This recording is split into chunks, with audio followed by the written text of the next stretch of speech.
दोस्तों नमस्कार। मैं इस वीडियो में एलआईसी के और राजेश एक्सपोर्ट के बारे में और केनरा बैंक के बारे में कुछ आपको जानकारी देना चाहता हूँ। दोस्तों इस समय एक न्यूज चल रही है कि राजेश एक्सपोर्ट में एलआईसी का बहुत बड़ा घाटा हो चुका है। बट सर ये बात ध्यान देने वाली है कि एलआईसी कंपनी एक सार्वजनिक और सरकारी कंपनी है जो भारत के बड़े बड़े कंपनियों में अपना पैसा लगाती है, क्योंकि वो पैसा रख के तो आपको बोनस देगी नहीं, चाहे हमको बोनस देगी नहीं। वो पैसा कहीं ना कहीं लगाएगी, वहां से कमाएगी, तभी आम जनता को प्रॉफिट देगी या फिर क्लेम देगी या फिर जो भी वो एलआईसी का सिस्टम वो करती है एलआईसी। तो एलआईसी ने वैसे ही राजेश एक्सपोर्ट में भी अपना पैसा लगाया हुआ था। राजेश एक्सपोर्ट में एलआईसी ने करीब करीब 200 से 300 करोड़ शेयर खरीदे हुए थे, जिसकी मार्केट वैल्यू इस समय 300 से 350 के करोड़ अनुमानित की जा रही है। मगर अभी भी एलआईसी ने अपना पूरा शेयर बेचा नहीं है। मतलब कि राजेश एक्सपोर्ट का जो शेयर एलआईसी ने खरीदा, जैसे मान के चलिए आपने किसी भी कंपनी का शेयर खरीदा है, 100 शेयर खरीदा है, और कभी हल्ला हुआ कि वो कंपनी भागने वाली है, तो आपने वो शेयर 100 रुपये का खरीदा है और वो मान के चलिए अभी की डेट में 80 रुपये का है। तो अभी आपने उस शेयर को बेचा नहीं है, अभी आपने उस शेयर को अपने पोर्टफोलियो में रखा है। इसका मतलब कि अभी भी आपका शेयर का कीमत 80 रुपया आपके पास है। अगर जब आप बेचेंगे तो आपको प्रति शेयर 20 रुपये का ना घाटा होगा, आपका पूरा पूंजी तो घाटा में नहीं जाएगा। आपने जितना कैपिटल लगाया आपको पूरा कैपिटल तो लॉस नहीं होगा। पूरा कैपिटल लॉस जब होता है कि जब आपका पूरा 0 रुपया हो जाए। आपका 100 रुपया का शेयर था, उसका मार्केट वैल्यू 0 हो जाता, तब आपका पूरा पैसा 0 होता।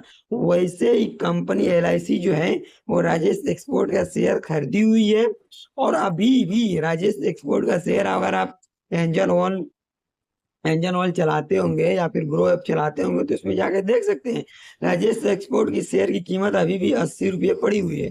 80 रुपये के हिसाब से अगर आप 300 करोड़, 300 करोड़ गुणे 80 करें, ये तीन तो आपको अभी भी एलआईसी का पैसा आपके एलआईसी का पैसा कुछ ना कुछ दिखेगा।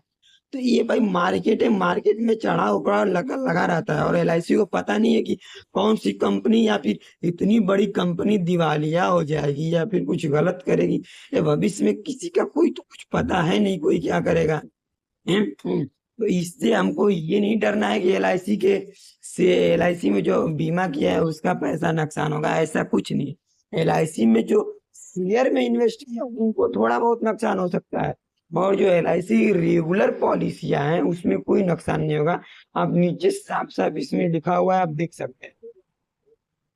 देखिए क्या एलआईसी पॉलिसी धारक को डरना चाहिए। एलआईसी भारत सरकार द्वारा समर्पित, जिसका क्लेम सेटलमेंट रिकॉर्ड बहुत मजबूत है। एलआईसी का पोर्टफोलियो बहुत बड़ा है, लाखों करोड़ों करोड़ों का, इसलिए राजेश एक्सपोर्ट में 300 350 का यह नुकसान बहुत छोटा है। इससे एलआईसी का मूल कागजात चाहे पॉलिसी धारकों के बोनस की गारंटी पर कोई असर नहीं पड़ेगा। इस बात से आप संतुष्ट रहिए कि आपकी पॉलिसी पे कोई असर नहीं पड़ने वाला।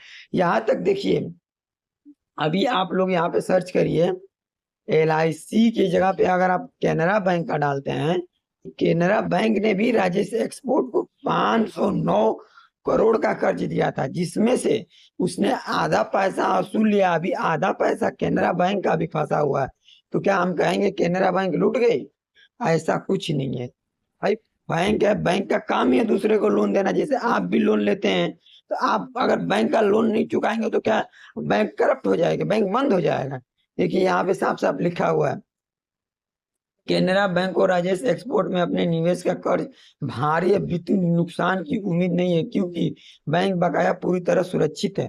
जैसे इसमें सुरक्षित है वैसे एलआईसी में, और इसने 509 करोड़ का कर्ज दिया। अब बताइए अगर कंपनी अच्छी नहीं होती तो ये कैनरा बैंक उसको 509 करोड़ का कर्ज क्यों देती? तो हम इस हिसाब से कह रहे हैं कि एलआईसी का पैसा डुबा है या फिर एलआईसी उससे मिली हुई है। इसलिए आप अफवाहों पर विचार ना करें। एलआईसी अच्छी है, एलआईसी में अपना पैसा लगाए हैं तो लगाए रहिए, उससे निकलने की कोशिश मत करिए, अफवाह पर विश्वास मत करिए। बाकी आपकी मर्जी, आप तो समझदार हैं।